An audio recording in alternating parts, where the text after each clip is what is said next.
नमस्कार। Digital India के 6 वर्ष पूरे होने के अवसर पर मैं परम आदरणीय प्रधानमंत्री जी का अभिवादन करता हूं, जिनके मार्गदर्शन में डिजिटल इंडिया में अभूतपूर्व प्रगति हुई है। मैं माननीय केंद्रीय मंत्री श्री रविशंकर प्रसाद जी से आग्रह करता हूं कि वह हमको संबोधित करें। श्रद्धेय प्रधानमंत्री जी, राज्य मंत्री संजय जी, सचिव अजय साहनी और देश भर के विभिन्न कोनों से डिजिटल सेवा का सुख प्राप्त करने वाले हमारे सारे भारतीय मित्रों, 6 साल डिजिटल इंडिया के पूरे हो गए। प्रधानमंत्री की एक सोच थी, डिजिटल इंडिया का मतलब है टेक्नोलॉजी के माध्यम से हिंदुस्तानियों का जीवन सरल बनाना, सुलभ बनाना और डिजिटल माध्यम से उनको सेवाएं प्राप्त हो। आज 6 साल बाद क्या स्थिति है? हमने गरीबों के अकाउंट खोले, सीधा सारे वेलफेयर के पैसे उनको भेजना शुरू किए। 16,88,000 करोड़ भेजा गरीबों के बैंक अकाउंट में, 1,80,000 करोड़ बचाया, बिचौलिए खत्म हो गए। ये है डिजिटल इंडिया। आज टेलीमेडिसिन, आज दीक्षा, आज डिजिटल पेमेंट, आज स्वनिधि, आज ई बुनाई, आज डिजिटल एग्रीकल्चर मार्केट के माध्यम से हमारे लोग अपनी फसल और बाकी चीजें बेच रहे हैं। और वन नेशन वन कार्ड के अंतर्गत कोई कहीं भी काम करता हो, वो राशन कार्ड कहीं से भी ले सकता है। प्रधानमंत्री जी, इस आंदोलन को आगे बढ़ाने में जहां सस्ता इंटरनेट, 75 करोड़ स्मार्टफोन इत्यादि का बहुत उपयोग हुआ है, वहीं कॉमन सर्विस सेंटर ने बहुत बड़ा काम किया है। आपका निर्देश था कि डिजिटल इंडिया को जन आंदोलन बनाओ, और इसको बनाने में लगभग 70-80 हजार से आज 4.25 लाख CSC भारत के विभिन्न कोनों में हैं। और मुझे आपको बताते हुए प्रधानमंत्री जी बहुत प्रसन्नता हो रही है कि देश के सभी 3,75,000 CSC में बैठे हमारे बच्चे बच्चियां आपके इस कार्यक्रम को देख रहे हैं। और एक उदाहरण मैं देना चाहूंगा, मैंने उनसे कोरोना में, लॉकडाउन में कहा था कि आप लोग ई ग्रामीण स्टोर खोलो। आज देश में 1,72,000 ई ग्रामीण स्टोर खुल गए इनके द्वारा, और उन्होंने 295 करोड़ का ट्रांजैक्शन किया है। तो आज अगर थोड़ी सी हिम्मत दिखाई जाए, जनता को विश्वास में लिया जाए, इस पूरे कोरोना काल में जिस तरह से टेलीमेडिसिन हो या डिजिटल माध्यम से टीका लगाने का कार्यक्रम हो या कॉन्ट्रैक्ट ट्रेसिंग हो या आरोग्य सेतु हो, इन सबों ने डिजिटल ऊंचाई को नई बुलंद तक पहुंचाया है। आज प्रधानमंत्री जी आप सबों से चर्चा करेंगे, हमारा भविष्य क्या है? हमारा भविष्य इस आंदोलन को और आगे बढ़ाना, आर्टिफिशियल इंटेलिजेंस, ब्लॉकचेन, अन्य सभी माध्यमों से देश को आगे बढ़ाना। और प्रधानमंत्री जी, आज देश में 50,000 स्टार्टअप हो गए, जो भारतीय नौजवान नए नए सपने देख रहे हैं। और यहां BPO की एक बेटी से भी आप बात करेंगे, भारत में दूर, आज छोटे छोटे स्तर पर जो BPO खुले हैं, वो एक नया आंदोलन बना है। तो हम इसको और आगे बढ़ाएंगे आपके आशीर्वाद से। और डिजिटल इंडिया जो दुनिया का एक कार्यक्रम बना है, आज हमारे IT विभाग ने, चाहे वो आधार हो, चाहे वो माईगव हो, चाहे वो मेघराज हो, चाहे वो उमंग हो, ऐसे दर्जनों कार्यक्रम कर करके दुनिया में भारत की डिजिटल व्यक्तित्व को एक नई ऊंचाई दी है।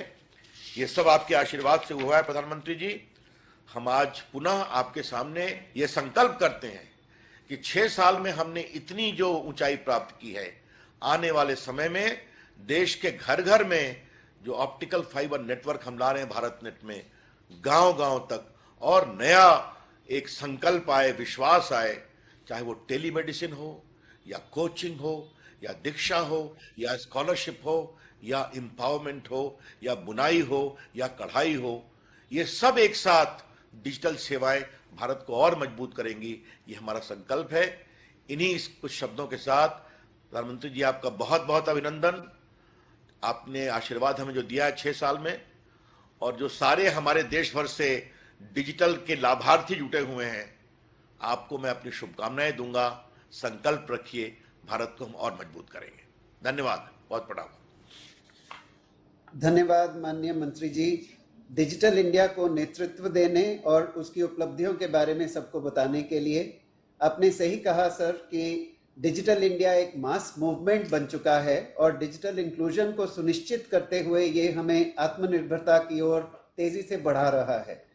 प्रधानमंत्री जी ने डिजिटल इंडिया का जो सपना संजोया था वह अब तेजी से साकार हो रहा है। अब हम एक लघु वीडियो के माध्यम से डिजिटल इंडिया की यात्रा प्रस्तुत करेंगे।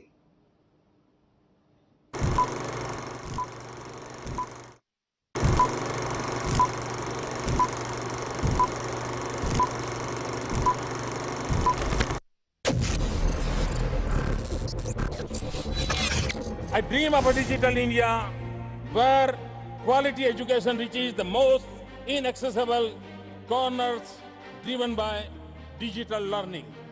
I dream of a digital India where quality healthcare collaborates right up to the remotest region powered by e-healthcare. I dream of a digital India where farmers are empowered with real-time information to the connected with the global markets. प्रधानमंत्री जी के इसी vision से हुई शुरुआत और digital हो गया India मेरा, गई निराशा हुआ सवेरा। नव भारत निर्माण के प्रमाण का नया हौसला, नया सवेरा। कोरोना संकट जब आया पूरा संसार बड़ा घबराया। डिजिटल इंडिया की स्कीमें संग रही और साथ निभाया।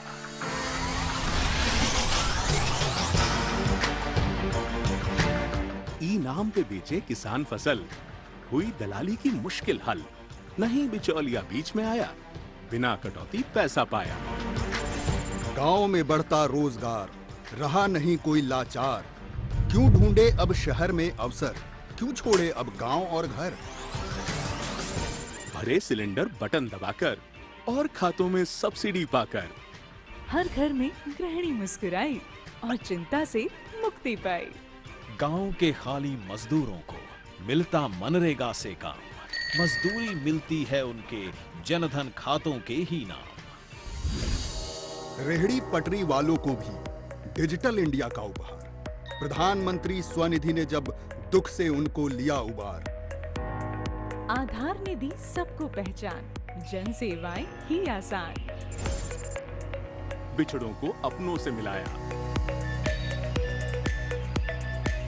डीबीटी से धन पहुंचाया। इच्छा शक्ति देश की जीती, हार रही कोरोना की चाल। जनधन, आधार और मोबाइल बनी सुरक्षा की जब ढाल। ऐसे वक्त में डिजिटल इंडिया रहा देश में सबके साथ। चूल्हे जले मुफ्त राशन से, मजबूरों का थामा हाथ। स्कूल बंद तो ऑनलाइन पढ़ाई, वक्त पे स्कॉलरशिप पहुंचाई। वीडियो कॉन्फ्रेंस, ऑनलाइन ऑर्डर और होम डिलीवरी। लॉकडाउन में भी रहे टेंशन फ्री। कोरोना से की रोकथाम, आरोग्य सेतु ऐप आई काम। डिजिटल प्लेटफॉर्म कोविन आया, बड़ा वैक्सीन अभियान चलाया। सबको वैक्सीन, बिना जुगाड़, बिना हड़बड़ी और भीड़ भाड़। कायम कर दी नई मिसाल, नहीं रुकेंगे किसी भी हाल। ई मैन्युफैक्चरिंग, जीवन प्रमाण, ई संजीवनी, पीएम किसान। बीपीओ और जन सेवाएं बिना लाइन ऑनलाइन पाएं। सब सरकारी स्कीमों की एप्स को देकर एक स्थान, जन सुविधाओं को उमंग ने कर डाला बिल्कुल आसान। दस्तावेजों को सहेजना ये है डिजी लॉकर का काम, साथ में कागज पत्थर ढोने से मिल जाता है आराम। गवर्नमेंट ई मार्केट प्लेस पे टेंडर से मिलते ऑर्डर, छोटे व्यापारी को भी मिलती पारदर्शिता संग डगर। जीएसटीए ने सरल करे वस्तु सेवा कर भरना, व्यापारी ने छोड़ दिया अब अनुपालन से डरना। टोल्स के ट्रैफिक से देकर फास्ट टैग ने आजादी, इमरजेंसी में राहत दी, रोकी वक्त की बर्बादी। डीजी बुनाई पाकर बुनकर सहेज लेते डीजी धरोहर। जल्दी होते उनके काम, मिलते कला को नए आयाम। भेदभाव के बिना पाटती हर एक पुरानी खाई को। पीएमजी दिशा अपने अजियारों से धोती हर काली परछाई को। इस माटी की गौरव गाथा डिजिटल इंडिया भी गाए, हर वंचित तक अपने लाभों को पहुंचाती ही जाए। हर चेहरा मुस्कान भरा हो। हमने देखा है सपना। नहीं है रुकना, बढ़ते जाना, यही इरादा है अपना।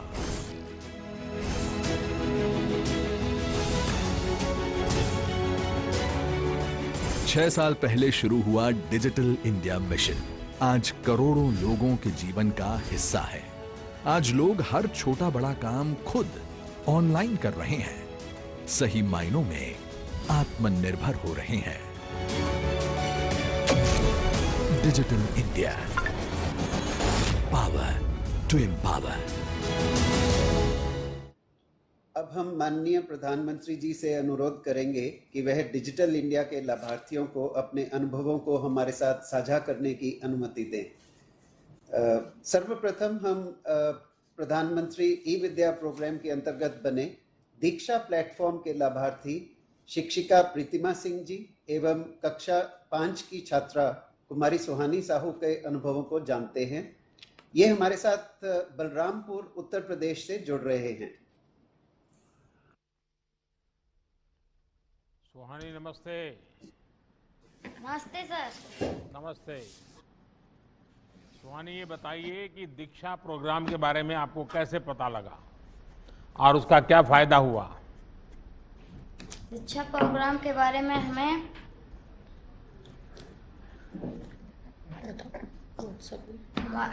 व्हाट्सएप पे एक लिंक आता है जिसे हम खोलकर उससे हम जानकारी लेते हैं। उसके बाद जब हमारा हल उत्तर 10/10 आता है तो वो हम मैम को दिखाते हैं। कौन सी कक्षा में पढ़ती हो सुहानी आप? कक्षा 5 में पढ़ते हैं। अच्छा सुहानी ये बताइए कि स्कूल की याद तो आ रही होगी? Yes sir. हैं? तो फिर ये दीक्षा पर पढ़ाई का अनुभव कैसा रहता है? सर ये भी बहुत अच्छा रहता है।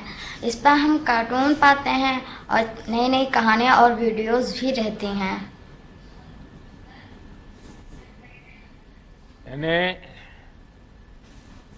लेकिन पहले से मोबाइल था या ये कोरोना के कारण लेना पड़ा, क्या हुआ? पहले तो दीपावली में ही हमारे लोग का मोबाइल आ गया था, क्योंकि कोरोना की वजह से दीदी को पढ़ाई नहीं हो पा रही थी। तो दीदी ने पापा से कहा थी पापा हमें एक मोबाइल ले दीजिए। पापा ने ला दिया मोबाइल। तो तुम्हें मोबाइल मिल गया उसकी खुशी है कि दीक्षा पोर्टल पे पढ़ने को मिल रहा है इसकी खुशी है? सर दीक्षा पोर्टल पे पढ़ने में खुशी है। तुम्हारे और दोस्त पढ़ रहे हैं इसको? Yes sir. तो तुम तो मोबाइल फोन पर दोस्तों से बातों करने में टाइम जाता होगा? ऐसा बात है। अच्छा वीडियो गेम खेलती हो? ऐसा वीडियो गेम खेलते हैं हम। खेलते हैं कि नहीं खेलते? खेलते हैं सर। तो फिर पढ़ाई कब करोगे? पढ़ाई हम 1 घंटा करते हैं और फिर 1 घंटा घर का काम करते हैं, मम्मी का हेल्प करते हैं। हाँ अच्छा प्रतिमा जी आपसे भी थोड़ा मैं बात करूंगा। आप ये बताइए कि दीक्षा के लिए आपने खुद को कैसे तैयार किया?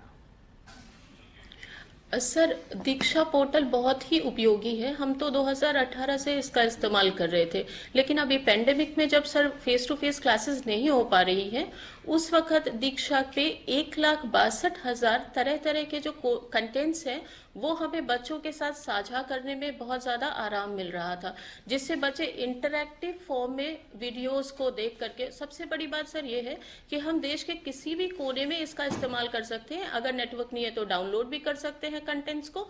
और जो कंटेंट्स है वो कई वैरायटी के हैं, उसमें क्वेश्चंस भी हैं, उसमें ऑडियो वीडियोस भी हैं, जो कि बच्चों को कार्टून्स वगैरह बहुत अच्छे लगते हैं। चूंकि हमारे राज्य में पहले से इसकी तैयारी थी, हमारी पाठ्य पुस्तकों पे QR कोड प्रति पाठ लगा हुआ है, और जैसे ही अगर किसी बच्चे को लिंक नहीं मिली, जैसे इस बच्चे के पास मोबाइल है, उसने लिंक यूज किया, तो अगर नहीं मिली तो वो पाठ्य पुस्तक से वो QR कोड स्कैन करके कंटेंट को देख सकते हैं। सर, इसमें कुछ बेसिक टेक्नोलॉजी की भी जानकारी भी जरूरी है। क्या कुछ टीचर्स को इसमें समस्याएं भी आती होगी? क्या हर एक को तो टेक्नोलॉजी का स्वभाव नहीं होता है? जी सर, असल में दीक्षा पे 3200 कोर्सेज हैं जो टीचर्स कर सकते हैं। मैंने खुद 100 कोर्सेज पिछले एक पेंडेमिक में कंप्लीट किए हैं, मोर देन 100। यहाँ पे एक लर्नर पासबुक बनी है। 100 कोर्स करने में कितना टाइम गया आपका? सर, टाइम तो वो दीक्षा पोर्टल के मैट्रिक्स में से पता चल पाएगा, लेकिन पिछले 1 सालों में मैंने इतने सारे कोर्सेज किए हैं, और उस पे एक सर सर्टिफिकेशन फैक्टर जो है वो बहुत टीचर्स को मोटिवेट करता है। ये अभी नया ऐड हुआ है, और लर्नर पासबुक में हमारे सारे सर्टिफिकेट्स दीक्षा पोर्टल पे स्वतः सुरक्षित रहते हैं। जैसे अगर आप कहेंगे तो मैं अभी मेरे जितने कोर्सेज हैं उनका सर्टिफिकेट्स ऐसे दिखा सकती हूँ। और जो प्रॉब्लम आती है दीक्षा पोर्टल पे, एक हेल्प और सपोर्ट के लिए पहले से बना हुआ है, तो हमें कुछ नहीं करना है। साइड में एक ऐप आता है हेल्प, उसको क्लिक करना है, और हम अपना जैसे ही कंप्लेंट दर्ज करते हैं, दीक्षा से वापस हमारे लिए एक टिकट जनरेट होकर के हमारे पास मैसेज आ जाता है कि आपकी समस्या का समाधान किया जाएगा। फिर वो हमें कांटेक्ट करते हैं। आप सब अनुभव कर रहे हैं कि शिक्षा का डिजिटल होना आज एक प्रकार से समय की मांग है। कोरोना ने इस परिवर्तन को थोड़ा तेज भी कर दिया है, और दीक्षा जैसे अनेक प्लेटफॉर्म तैयार करके ये सुनिश्चित किया जा रहा है कि ऑनलाइन के साथ साथ ऑफलाइन भी पढ़ाई को बेहतर बनाया जा सके। अब तो कोशिश ये है कि गांव-गांव में अच्छी और सस्ती इंटरनेट कनेक्टिविटी मिले, सस्ते मोबाइल और दूसरे माध्यम उपलब्ध हो, ताकि गरीब से गरीब का बच्चा भी अपनी सुविधा के हिसाब से अच्छी पढ़ाई कर पाए। मुझे अच्छा लगा प्रतिमा जी और सुहानी, आप सबको बहुत शुभकामनाएं। धन्यवाद सर। सर, अब हम इनाम स्कीम की ओर चलेंगे, जिसके तहत किसान अपनी फसल की उपज को सीधे ऑनलाइन बेच सकते हैं। इस योजना के लाभार्थी श्री प्रहलाद जी हमारे साथ हिंगोली, महाराष्ट्र से जुड़ रहे हैं। प्रहलाद जी नमस्ते। नमस्ते सर। प्रहलाद जी, मुझे बताया गया कि आपको इनाम योजना का बहुत लाभ मिला है, इसके बारे में जरा विस्तार से बताइए। हाँ सर, मेरा नाम प्रहलाद रामराव बोरगढ़ है। मैं सातेफल गांव, तालुका बसमत, जिला हिंगोली, महाराष्ट्र से हूँ। और ये जो इनाम का प्लेटफॉर्म है, इसका हमने 2018 से काम इसमें चालू किया, और इसमें हमारे जैसे जो किसान हैं और भी छोटे छोटे किसान हैं, वो अपना जो फसल है वो इनाम के माध्यम से अच्छी तरह से बेच पा रहे हैं, और इसका जो मूल्य है वो भी ज़्यादा अच्छा मिल रहा है। पहले जो मार्केट का सिस्टम था उससे ये बहुत लाभकारी साबित हुआ है, और इससे पेमेंट भी अच्छी तरह से जल्दी मिलता है, उसमें गतिमानता भी बहुत है। हमारे मंडी में पूरे दिन भर 1000 से लेकर 2000 तक की बोरी बेची जाती थी, लेकिन अभी इनाम के माध्यम से लगभग 2 घंटे में 4000-5000 बोरी का भी ऑक्शन हो रहा है। और इसकी जो गतिमानता है कि काटा भी फास्ट हो रहा है, पेमेंट भी तुरंत मिल रहा है, और पारदर्शिता भी है। अभी कोविड-19 के समय देखा जाए तो पूरा ऑल इंडिया लॉकडाउन था, फिर भी हमारे किसानों को माल बेचने में कठिनाई नहीं आई। उस टाइम भी और पारदर्शिता भी उनको मिली, किसान भी वहाँ पे नहीं आया, खाली माल भेजा उन्होंने। जो भी रेट लेगा वो उसको मोबाइल एप्लीकेशन के माध्यम से उसको सीधा उसको रेट का पता चला। बायर को भी अच्छा माल मिल रहा था, उसको भी खरीदारी के लिए आसान गया। और लगभग जो कोविड-19 के समय हमने जो माल बेचा वो पूरे साल में भी वो रेट किसान को नहीं मिल पाया, इसलिए हमारे किसान भी इससे बहुत खुश है। और ये इसका लाभ हमने अच्छी तरह से उठाया। हम चाहते हैं इसको बहुत अच्छी तरह से बढ़ावा मिले और किसानों को उससे लाभ मिले। प्रहलाद जी, इसके दरमियान आपको मंडी तो जाना नहीं पड़ता होगा? सर, इससे जो एफपीओ मॉडल कोविड-19 के समय लाया गया, तो इससे हमें मंडी में भी जाने की जरूरत नहीं पड़ी और हमारी ही सूर्या फार्मर प्रोड्यूसर कंपनी का हमने जो ग्रुप बनाया, तो उस प्लेटफॉर्म में खुद जो खरीदार है वो हमारे यहाँ पे आए, उन्होंने वहाँ से ही टेंडर भरा, ऑनलाइन कुछ लोगों ने टेंडर भरा और उससे वो माल खरीदा। इसलिए ना हमारे किसानों को कहीं जाने की जरूरत पड़ी, ना ही हमें कहीं जाना पड़ा और अच्छा रेट मिला। ये बहुत लाभकारी रहा क्योंकि ट्रांसपोर्टेशन भी घटा और कहीं माल के पास अटक के पड़ने की भी जरूरत नहीं पड़ी। कहीं लॉकडाउन में पुलिस की भी दिक्कत कहीं भी नहीं आई हमें। प्रहलाद जी, आपको सुनकर के मुझे इतना अच्छा लगा और इतने कॉन्फिडेंस के साथ, और आप पूरी तरह अनुभव की वाणी बता रहे थे। मुझे विश्वास है कि देश भर के किसान आपके मुंह से ये बात सुनेंगे तो उनका भी इनाम के प्रति, इस टेक्नोलॉजिकल व्यवस्था के प्रति बड़ा भरोसा बढ़ेगा। और इनाम को बनाया ही इसीलिए है ताकि किसान अपने घर से पूरे देश की मंडियों के साथ सौदा कर सके, जहां उपज के ज़्यादा दाम है वहां अपनी उपज बेच सके। किसान हो या व्यापारी, इससे लोग अब बड़ी संख्या में जुड़ रहे हैं। मेरा आपसे आग्रह है कि अपने अनुभवों को ज़्यादा से ज़्यादा किसानों तक पहुंचाइए और जो लाभ आपको मिला है वो देश के हर कोने में किसानों को मिले, इसकी चिंता आप जरूर करें। और मुझे विश्वास है कि आप जिस कॉन्फिडेंस से बोल रहे हैं आप पक्का लोगों को बताएंगे। बहुत बहुत धन्यवाद। धन्यवाद सर। ई संजीवनी स्वास्थ्य एवं परिवार कल्याण मंत्रालय की ऑनलाइन ओपीडी सेवा है सर। इसके लाभार्थी श्री शुभम जी और उनकी दादी माँ श्रीमती कांति देवी जी और उनके डॉक्टर श्री भूपेंद्र सिंह जी अपने अनुभवों के बारे में हमें बताएंगे। श्री शुभम जी और उनकी दादी माँ ईस्ट चंपारण बिहार से हमारे साथ जुड़ रहे हैं, जो कि नेपाल बॉर्डर के पास में है, और डॉक्टर भूपेंद्र सिंह हमारे साथ जुड़ रहे हैं लखनऊ से। शुभम जी नमस्कार। नमस्कार सर। आपकी माता जी को प्रणाम। जी sir. Shubham ji, digital India का ये जो मैं आज विषय ले रहा हूं, मैं आपसे जानना चाहूंगा कि आपको क्या फायदा हुआ, क्योंकि आप तो बिहार की सीमा पर, एकदम नेपाल की सीमा पर छोटे से गांव में बसे हैं। जी सर, इसके बहुत सारे फायदे हुए। एक तो सर ये हुआ कि हमें आने जाने के झंझट से मुक्ति हो गया, और दूसरा कि जो जाने आने में खर्च होते हैं वो खर्च भी हमारे बच गए। और सबसे बड़ा सर, सबसे महत्वपूर्ण, इस कोरोना काल में जो लोगों के संपर्क में आने से बच गए, जिससे संक्रमण के चांसेस बहुत कम हुए। और इसके एक और फायदे ये है कि हमें जो भी उपचार के लिए हम डॉक्टर से उपचार कराते हैं वीडियो कॉन्फ्रेंसिंग के थ्रू, तो पर्ची हमें ऐप पे ही मिल जाती है। और एक फायदे और है सर इसके कि जो भी बड़े बड़े स्पेशलिस्ट डॉक्टर है जो अवेलेबल नहीं होते हैं ऑफलाइन, तो उन्हें हम ऑनलाइन ई संजीवनी ऐप के माध्यम से कनेक्ट कर सकते हैं सर। नहीं तो आपने किस योजना का सबसे ज्यादा इसमें लाभ लिया है डिजिटल इंडिया में? सर ई संजीवनी। अच्छा शुभम जी, ई संजीवनी तो एक टेक्नोलॉजी आधारित प्लेटफॉर्म है। चंपारण के दूर सुदूर के इलाके में टेक्नोलॉजी से जुड़ी समस्या तो आपको भी आई होगी। आप इतने दूर छोटे से गांव में रहते हैं जी, तो आपको टेक्नोलॉजिकल प्रॉब्लम आते थे? सर अभी तक तो कोई प्रॉब्लम नहीं आई सर। यहाँ तक इंटरनेट कनेक्टिविटी बहुत अच्छी है और हम गांव से ही एक्सेस कर पाते हैं सर, तो अभी तक तो कोई दिक्कत नहीं आ रही सर। पहले से काफी इंप्रूवमेंट हुआ इंटरनेट टेक्नोलॉजी से। आपको और आपकी दादी जी को जी ई संजीवनी का फायदा मिला, इसके लिए एक तो मेरी आपको शुभकामनाएं।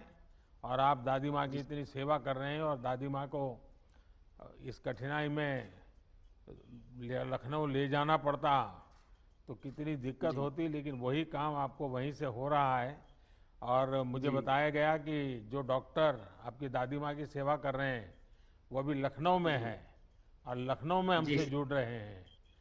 तो मैं डॉक्टर भूपेंद्र जी से बात करना चाहूँगा। डॉक्टर भूपेंद्र, सबसे पहले तो आपको और आपके सभी साथियों को नेशनल डॉक्टर्स डे की बहुत बहुत शुभकामनाएं। कोरोना के इस काल में आप सभी डॉक्टर्स ने मानवता की बहुत बड़ी सेवा की है। भूपेंद्र जी, बताइए कि ई संजीवनी जैसे टेलीमेडिसिन के जो इनिशिएटिव हैं उनको लेकर आपका अनुभव कैसा है? और ये शुभम तो बहुत खुश हैं क्योंकि एकदम नेपाल की बॉर्डर पे उनकी माताजी की आप सेवा कर रहे हैं, उनकी मदद कर रहे हैं। सर, हमें भी बहुत इस बात की खुशी है। 1.5-2 साल पहले जब कोविड का दौर आया सर, तो हमें लगा कि शायद हम उन बुजुर्ग मरीजों की सेवा नहीं कर पाएंगे जो दूर दराज के इलाके में रहते हैं, जहां पर स्वास्थ्य सुविधाएं बहुत अच्छी नहीं है और वहां से हॉस्पिटल तक आने में उनको समस्याएं होंगी। लेकिन डिजिटल मीडिया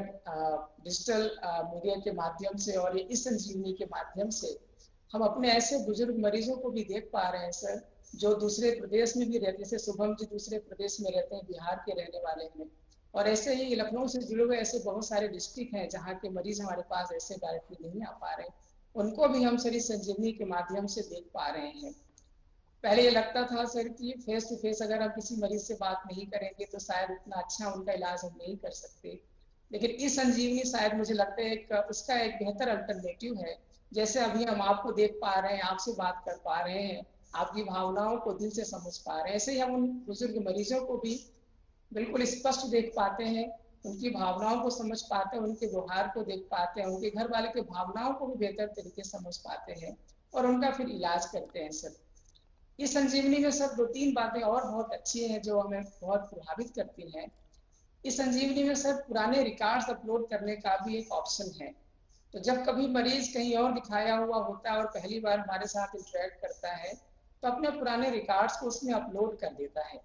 तो हम कंसल्टेशन के दौरान ही, मरीज से बातचीत करने के दौरान ही उन रिकॉर्ड्स को रिव्यू कर लिया करते हैं। तो इससे हमें आसानी होती है मरीज को पुराने रिकॉर्ड को देखकर सलाह देने की। दूसरा सर, एक बहुत इंपॉर्टेंट बात है सर इसमें, जो मानसिक रोगी होते हैं सर, तो मानसिक रोगियों की जो दवाइयाँ होती हैं सर जनरली बिना प्रिस्क्रिप्शन के नहीं मिलती हैं। तो कई बार मरीजों की शिकायत होती है, डॉक्टर साहब बिना प्रिस्क्रिप्शन दवा नहीं मिल रही है, दवा बंद हो गई, मरीज फिर से बीमार हो गया। इस संजीवनी में हमने देखा सर कि प्रिस्क्रिप्शन बहुत आसानी से जनरेट हो जाता है और हमारे हजारों मरीजों की कंप्लेंट्स होती हैं कि प्रिस्क्रिप्शन अवेलेबल नहीं है, उनकी शिकायतें समाप्त हो गई सर। ये बहुत अच्छी बात है सर। देखिए, कोरोना काल में देश ने ये सुनिश्चित किया है कि अस्पतालों में जब दूसरी बीमारियों का इलाज संभव नहीं था तो टेलीमेडिसिन को तेजी से अपनाया जा सके। लाखों लोगों ने इसका लाभ लिया है। जैसे जैसे जागरूकता आ रही है वैसे वैसे ये पॉपुलर हो रहा है और नई टेक्नोलॉजी के साथ ये सुविधा और भी बेहतर होने वाली है।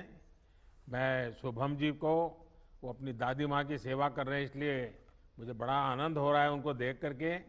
और भूपेंद्र जी, आप भी इतने मन से दादी माँ की सेवा कर रहे हैं, इतने दूर से कर रहे हैं, और उसके लिए ये जो ई संजीवनी है ये अपने आप में एक वरदान साबित हुई है। मैं इसके लिए सबको बहुत बहुत बधाई देता हूँ और बहुत बहुत शुभकामनाएं देता हूँ। धन्यवाद सर। धन्यवाद सर।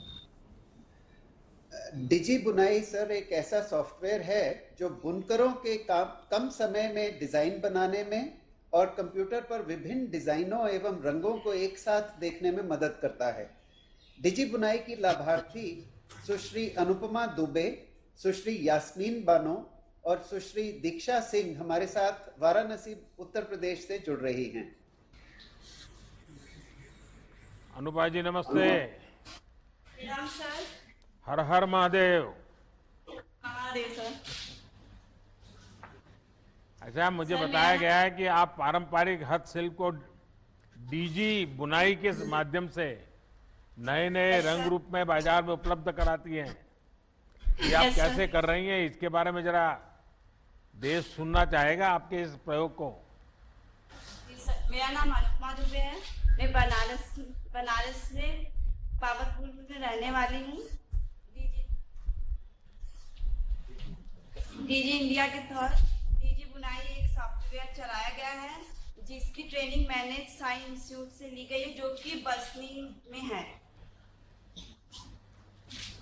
आपने बताया कि आप बुटीक भी चलाती हैं। Yes sir. और आपके साथ जो दूसरी बहनें जुड़ी होंगी वो डिजाइनर हाँ, होंगी। हाँ सर, मैंने कुछ डिजाइन भी बनाया, आपको दिखाती हूँ। ये रहा डिजाइन। हाँ सर, ये पहले हम लोग क्राफ्ट करते हैं, क्राफ्ट पेपर निकालते हैं सर, इसका सॉफ्ट कॉपी निकाल के फिर इसका हम लोग डिजाइन करते हैं। सर कंप्यूटर द्वारा हम लोग को हार्ड करता है, इसलिए हम लोग पहले इसको इस पेन से यूज करते हैं डिजाइन बना के। फिर इसका हम लोग सॉफ्ट कॉपी निकालते हैं। सॉफ्ट कॉपी निकालने के बाद हम लोग इसके कपड़े पर डिजाइन बनाते हैं। कपड़े पर डिजाइन बना के हम लोग फिर इसका डिजाइन करते हैं। सर, ये जड़ी की डिजाइन हुई है। कितनी आमदनी होती है इसमें, कमाई कितनी होती है? सर 6 से 7 हजार रुपए हो जाती है। तो आपको संतोष है इस आपने जो ट्रेनिंग ली और ये टेक्नोलॉजी को अपनाए, आपको संतोष है? हाँ सर, बहुत। सर मैंने काफी डिजाइन बनाई है सर। एक ये रही माता रानी की मूर्ति। सर पहले इसका मैंने क्रॉप निकाला है। अच्छा। और सर मैंने बनारसी साड़ी पे भी डिजाइन किया है। अच्छा, ये आपने बनाया है? Yes sir. कितने समय में बनाए? सर पहले जब इसको हम लोग हाथ से बनाते थे तो 3 से 4 दिन लगते थे, पर अभी जब डीजी बुनाई सॉफ्टवेयर हम लोग यूज करते हैं तो इसको डिजाइन करने के लिए सब एक दिन में कंप्लीट हो जाता है। अच्छा, तो आप डिजाइन पर खुद फिर आगे काम करते हो, डिजाइन बनाकर बेचती भी हो? सर सेलिंग भी करते हैं। अच्छा। Yes sir. चलिए अनुपमा जी और आपके सभी साथियों को इस पारंपरिक कला और कौशल को डिजिटल तकनीक कैसे बेहतर और लाभप्रद बना सकती हैं, ये आप लोगों ने करके दिखाया है। आप जैसी नारी शक्ति देश की ताकत है। आत्मनिर्भर भारत आपके सामर्थ्य और कौशल से ही बनेगा। और बनारस में तो हस्तकला संकुल भी आप जैसे उद्यमी बहनों के लिए बनाया गया है, उसका लाभ भी आप जरूर उठाते होंगे। चलिए, मेरी आपको बहुत शुभकामनाएं हैं। अब बारी है one nation one ration card scheme की, जिसके अंतर्गत पात्रता के आधार पर देश में कहीं भी राशन लेने की सुविधा मिलती है। इस स्कीम के लाभार्थी श्री हरिराम जी देहरादून उत्तराखंड से हमारे साथ बात करेंगे। नमस्कार जी। नमस्ते। नमस्कार आदरणीय प्रधानमंत्री जी। मैं देवभूमि उत्तराखंड के देहरादून में रह रहा हूं और अपना यहाँ पर one nation one ration card के योजना से मुझे यहाँ पर राशन कार्ड पे राशन उपलब्ध हो रहा है। तो आप मूल कहाँ से हैं हरिराम जी? सर मेरा राशन कार्ड यूपी हरदोई से बना है और मैं वहाँ पर भी राशन प्राप्त कर पा रहा हूँ और यहाँ पर भी मिल रहा है और इससे हमें काफी अच्छा लाभ हो रहा है।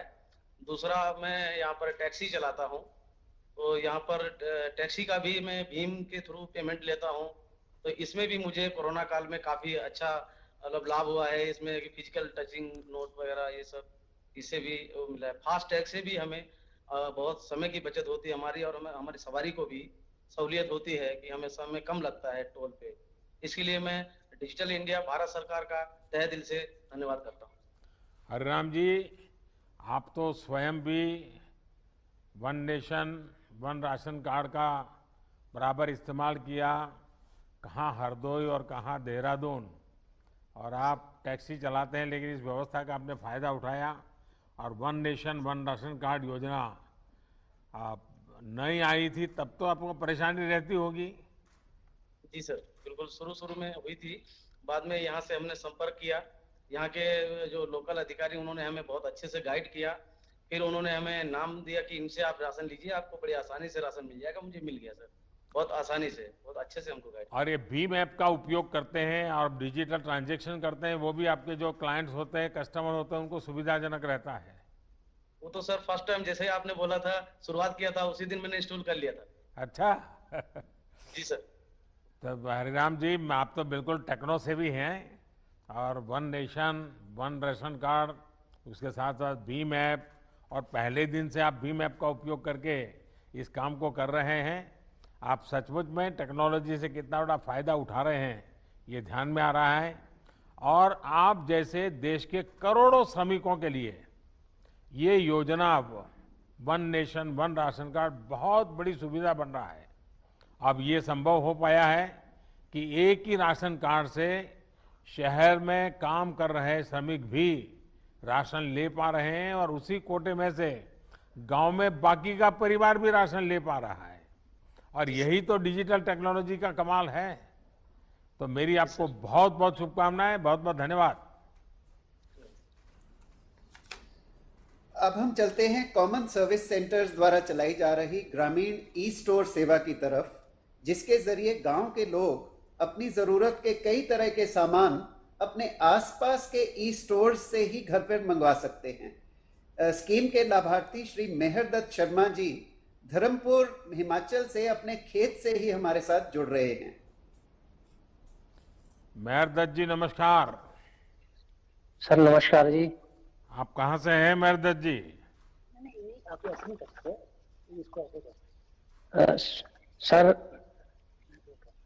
सर मेरा नाम मेहरदत्त, मैं ग्राम बसावल, तहसील कसौली, जिला सोलन, हिमाचल प्रदेश का एक किसान हूँ। और आप किसान किस चीज की खेती करते हैं मेहरदत्त जी? किसकी खेती करते हैं? मशरूम की? सर टमाटर, शिमला मिर्च और हमारा अदरक हो गया सर, और भिंडी वगैरह ये सारी। अभी टमाटर खेत में खड़ा हो सर मैं। तो आपको डिजिटल इंडिया से कैसे लाभ मिला है? सर हमें डिजिटल इंडिया से, जैसे हमारे जो पंचायत में ग्रामीण ई स्टोर खुला, खासकर लॉकडाउन के टाइम में, तो उस टाइम हमें बाजार में बड़ी मुश्किल हो रही थी सामान ले आने के लिए, जो हमें काफी महंगे इसमें मिलता था। तो हमें जैसे ही ग्रामीण ई स्टोर, CSC ग्रामीण ई स्टोर का पता चला, तो उन्होंने हमें घर बैठे ही और उचित मूल्य पे और मतलब सही क्वालिटी का घर पहुंचे सारा सामान भेजा सर, जैसे कि गऊ के लिए आपका खल, चोकर इत्यादि, और हमारा आटा, बेसन वगैरह सारा कुछ। मैं और अच्छा लगा कि कॉमन सर्विस सेंटर से ई स्टोर जैसी सुविधाओं से पहाड़ी क्षेत्रों को मदद मिल रही है। आपके अलावा आपके गांव के दूसरे लोग भी इस सुविधा का उपयोग कर रहे हैं या नहीं कर रहे हैं? हाँ जी सर, हमारी जो पंचायत है हांजी मातला धर्मपुर के साथ, तो उसमें मैक्सिमम सारे लोग जुड़ चुके हैं सर। जो हमारे मतलब गाड़ी आते हैं, तो जैसे और उनको GPay के द्वारा हम ग्रामीण ई स्टोर के लिए जो पेमेंट कर देते हैं, हमें पैसे देने की भी जरूरत नहीं पड़ती ऐसे नगद कैश। चलिए, इंटरनेट का लाभ उनको भी मिले जिनके पास मोबाइल फोन या कंप्यूटर नहीं है। इसके लिए कॉमन सर्विस सेंटर बनाए जा रहे हैं। बहुत ही कम समय में देश भर में लाखों ऐसे सेंटर्स का नेटवर्क खड़ा किया गया है। ये सेंटर आज ग्रामीणों को सरकार की अन्य योजनाओं का लाभ भी दिला रहे हैं और गांव के युवाओं को रोजगार भी दे रहे हैं।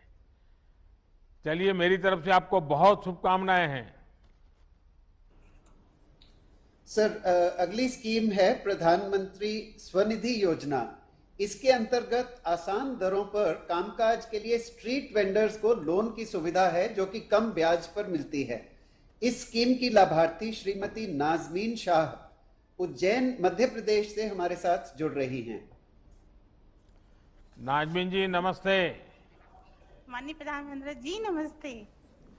नाजमीन जी, मुझे बताया गया कि आपको PM स्वनिधि का लाभ मिला है।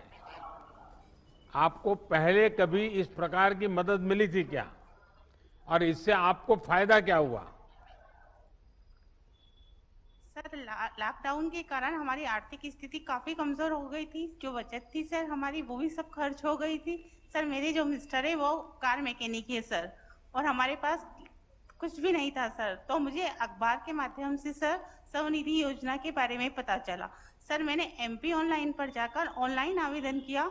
उन्होंने वो आवेदन बैंक पहुंचाया और बैंक से मुझे सर कॉल आया साइन करने के लिए, और बैंक और नगर निगम के प्रयासों के द्वारा सर मुझे आसानी से 10,000 का ऋण उपलब्ध हो गया। सर मैं वो 10,000 का ऋण चुका चुकी हूँ, मुझे 20,000 का भी ऋण प्राप्त हो गया है सर। राज्य शासन के द्वारा सर आपने जो 1,000 रुपए की राशि दी थी सर, वो भी मुझे प्राप्त हो चुकी है सर। नगर निगम के द्वारा सर मुझे फोन पे पेटीएम अकाउंट मिला था सर, और QR कोड मिला था सर, जिससे मैं आसानी से कैशलेस लेन देन कर सकती हूँ सर। सर मैं काटा भी डिजिटल यूज करती हूँ सर, और काफी सहयोग मिलता है मुझे सभी का। अच्छा नाजमीन जी, PM स्वनिधि योजना का एक पहलू ये भी है कि इसमें डिजिटल पेमेंट को प्रोत्साहित किया जा रहा है। नाजमीन जी, आप भी कैशलेस पेमेंट लेती हैं या नकद में व्यापार करती है, कैसे करती हैं आप? नहीं सर, कैशलेस डिजिटल जमाना है सर, तो डिजिटलाइजेशन से ही सब पेमेंट किया जाता है सर। और QR सर, जो मेरे जो ग्राहक रहते हैं सर, मेरे पास QR कोड है सर, वो स्कैन करते हैं तो उनकी स्क्रीन पर सर मेरा अकाउंट नंबर आ जाता है, और वो स्कैन करने के बाद सर मेरे अकाउंट में पैसा आ जाता है। तो आप कैसे पेमेंट करती है, जरा पेमेंट दिखा सकती हो मुझे, कैसे करती है QR कोड का उपयोग? जी सर। हाँ, तो ये आपका QR कोड है सर?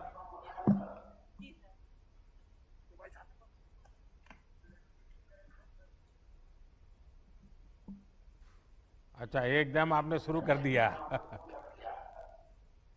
जी सर। हाँ, तो सर मेरा फोन पे अकाउंट है सर। मैं जिस व्यक्ति से माल खरीदती हूँ मैं उसको ऑनलाइन ट्रांजैक्शन करती हूँ। तो सर जैसे मैंने उस व्यक्ति से माल खरीदा तो मैं यहाँ पर टू कॉन्टेक्ट पे क्लिक करती हूँ सर। उस व्यक्ति का अकाउंट नंबर सर मेरे डिस्प्ले पर आ जाता है, मैं वहां पर क्लिक करती हूँ सर, तो मुझे कुछ इस तरीका से स्क्रीन मिलती है सर। मैं यहाँ पर सर एक अमाउंट का आता है सर, मैं वहाँ अमाउंट डाल देती हूँ।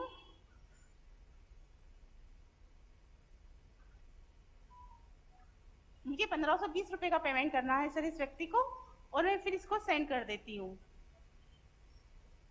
वाह, चलिए, आपको तो बिल्कुल एकदम फटाफट आप कारोबार कर लेती है। जी सर, मैं उसके बाद फिर पासवर्ड डालती हूँ।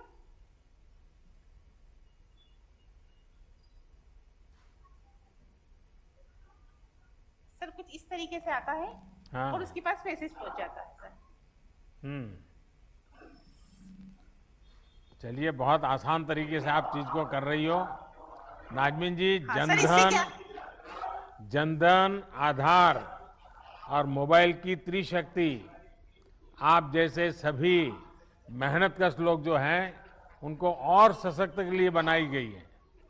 आप जैसे साथियों ने इस तकनीक को अपनाकर ये सिद्ध कर दिया है कि भारत सिर्फ टेक्नोलॉजी बनाता ही नहीं है, बल्कि हमारा गांव का व्यक्ति, गरीब व्यक्ति, मेहनतकश व्यक्ति ये भी बड़ी आसानी से उसको अपना लेता है और अपना करके कारोबार को आगे बढ़ाता है। मेरी आपको बहुत बहुत शुभकामनाएं।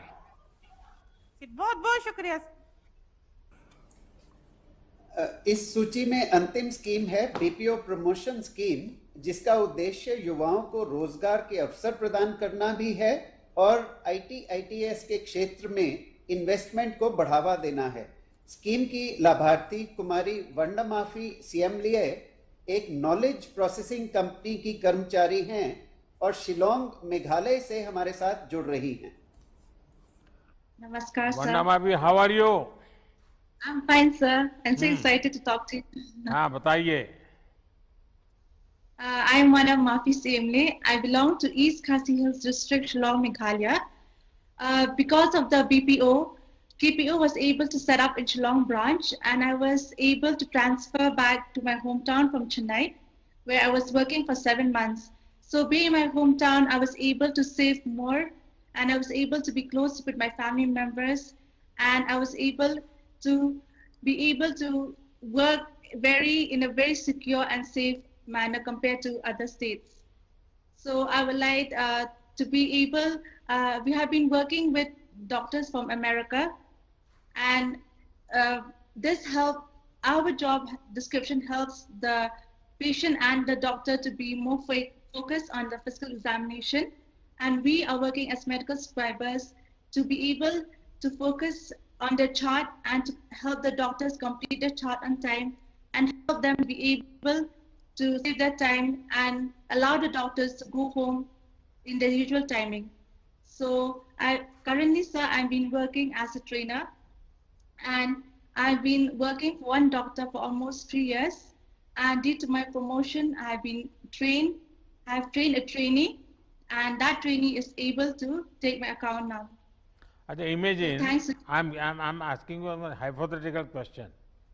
Imagine, had the BPO not been here, what would be the situation? So at that time, I would have been working outside the state only. I would not be able to come home. So it would be very difficult for me to stay outside. So really grateful for वरना माफी जी, north east में और north east के साथियों के talent को सही अवसर देने के लिए बीते सालों में कई इनिशिएटिव लिए गए हैं। नॉर्थ ईस्ट भारत के विकास का एक अहम पिलर बने, इसके लिए प्रयास किए जा रहे हैं। मुझे खुशी है कि आप जैसे साथी इन अवसरों का उपयोग भी कर रहे हैं।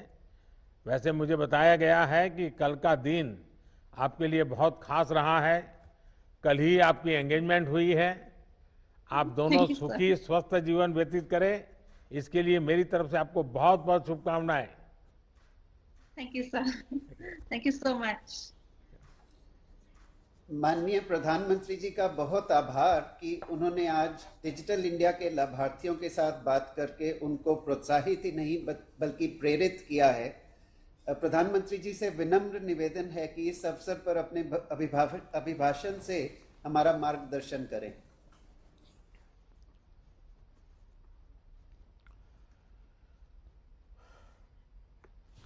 नमस्कार।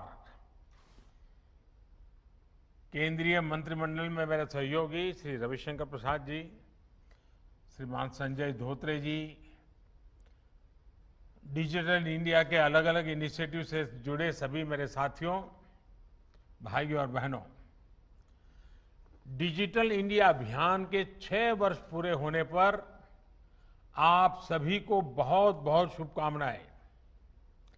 आज का दिन भारत के सामर्थ्य, भारत के संकल्प और भविष्य की असीम संभावनाओं को समर्पित है।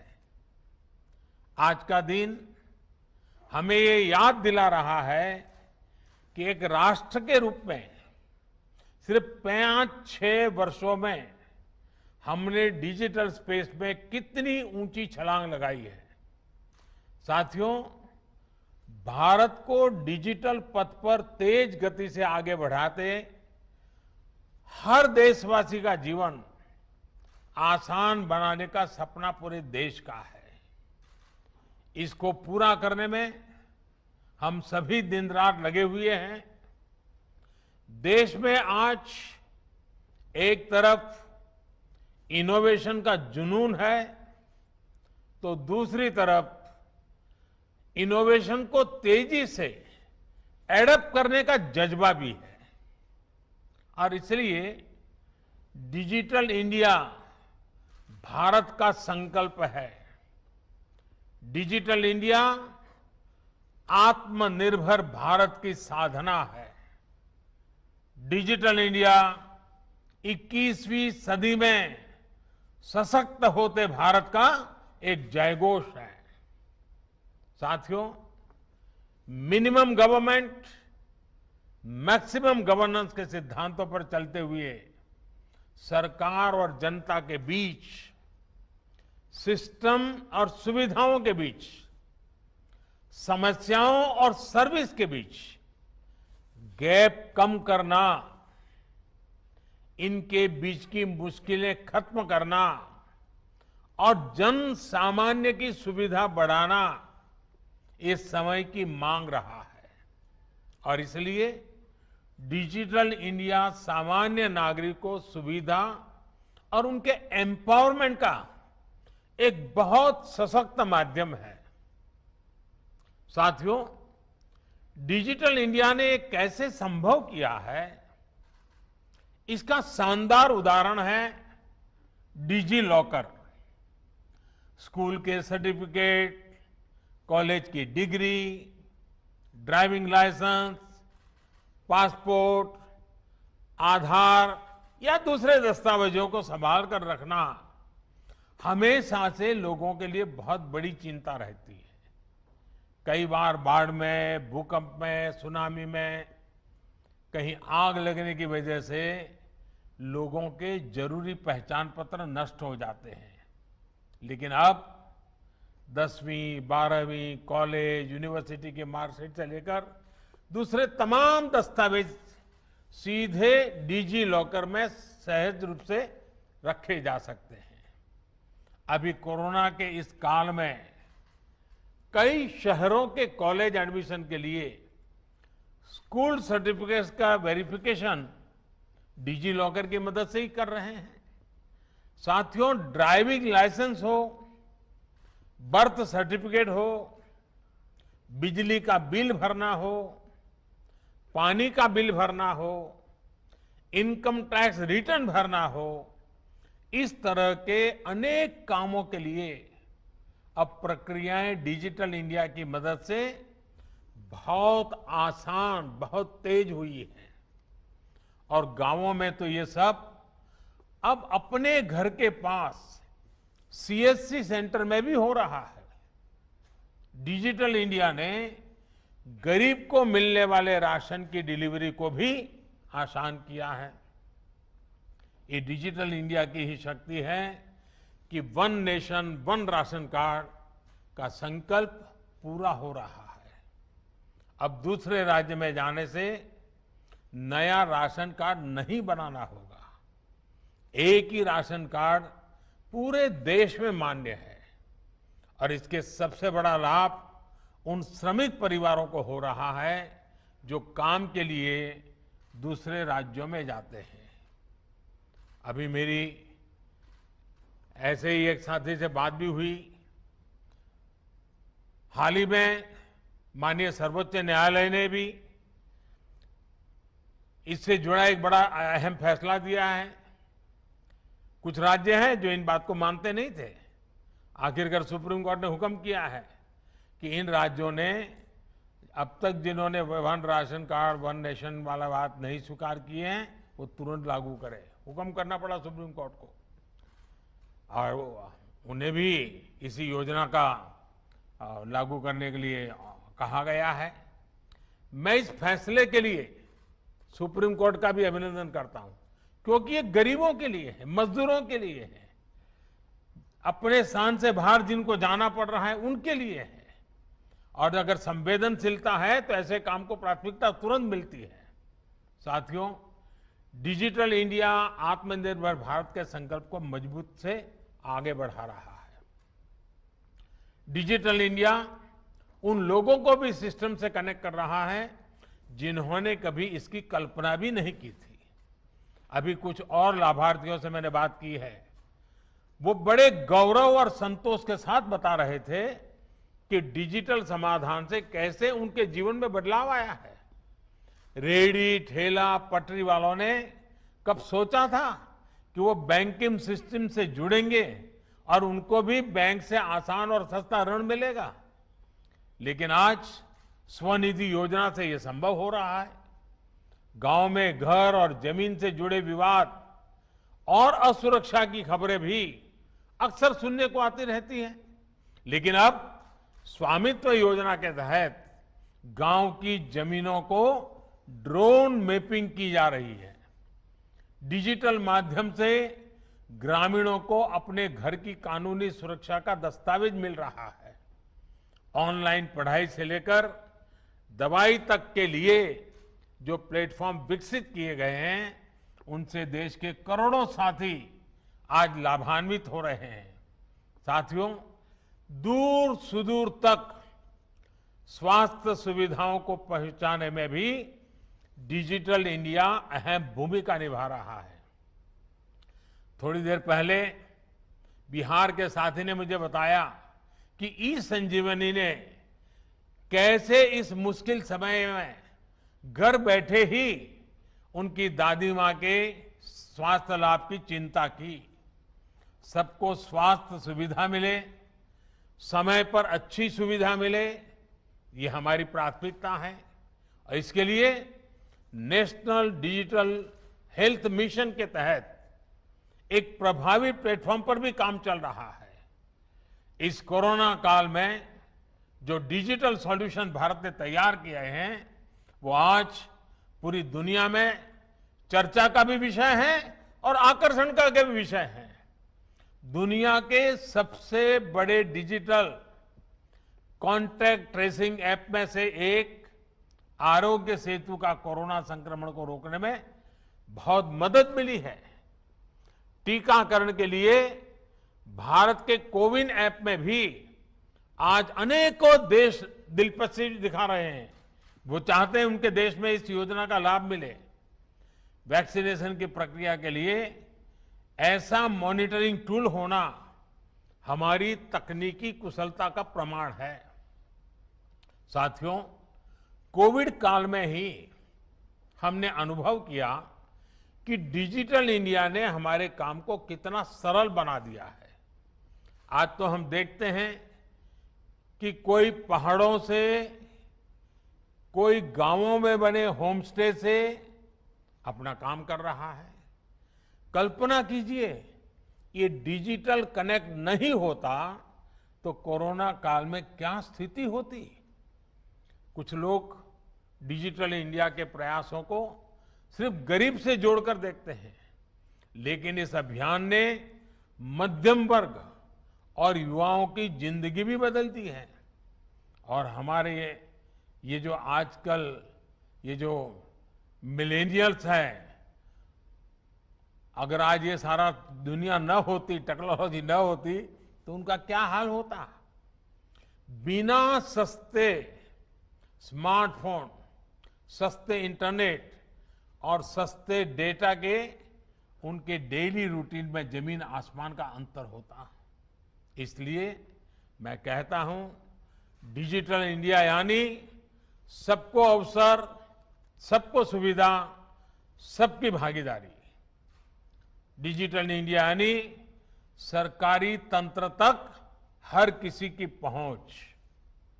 डिजिटल इंडिया यानी पारदर्शी, भेदभाव रहित व्यवस्था और भ्रष्टाचार पर चोट। डिजिटल इंडिया यानी समय, श्रम और धन की बचत। डिजिटल इंडिया यानी तेजी से लाभ, पूरा लाभ।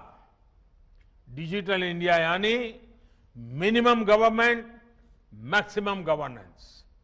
साथियों, डिजिटल इंडिया अभियान की एक और खास बात रही है कि इसमें इंफ्रास्ट्रक्चर के स्केल और स्पीड दोनों पर बहुत बल दिया गया।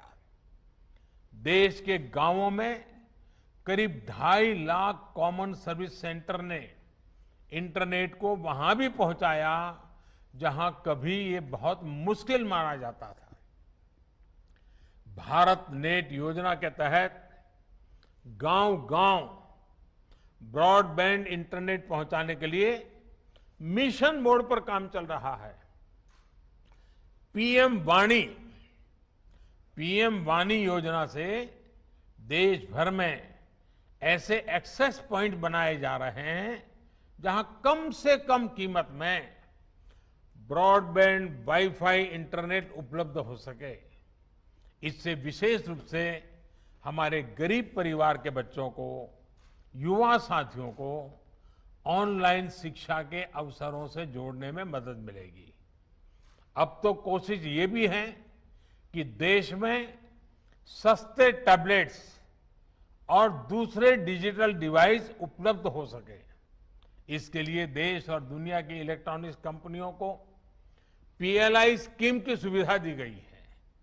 साथियों, आज भारत जितनी मजबूती के साथ दुनिया की अग्रणी डिजिटल इकोनॉमी में से एक बना है, वो हर भारतवासी के लिए गौरव का विषय है। पिछले 6-7 साल में अलग अलग योजनाओं के तहत करीब करीब 17 लाख करोड़ रुपए, 17 लाख करोड़ रुपए सीधे लोगों के बैंक खातों में ट्रांसफर किए गए हैं। कोरोना काल में डिजिटल इंडिया अभियान देश के कितना काम आया है, ये भी हम सभी ने देखा है। जिस समय बड़े बड़े समृद्ध देश लॉकडाउन के कारण अपने नागरिकों को सहायता राशि नहीं भेज पा रहे थे, भारत हजारों करोड़ रुपए सीधे लोगों के बैंक खातों में भेज रहा था। कोरोना के इस 1.5 साल में ही भारत ने विभिन्न योजनाओं के तहत करीब 7 लाख करोड़ रुपए डायरेक्ट बेनिफिट ट्रांसफर डीबीटी के माध्यम से लोगों के बैंक अकाउंट में भेजे हैं। भारत में आज सिर्फ यूपीआई, भीम यूपीआई से ही हर महीने करीब 5 लाख करोड़ रुपए का लेन देन होता है। साथियों, किसानों के जीवन में भी डिजिटल लेन देन से अभूतपूर्व परिवर्तन आया है। पीएम किसान सम्मान निधि के तहत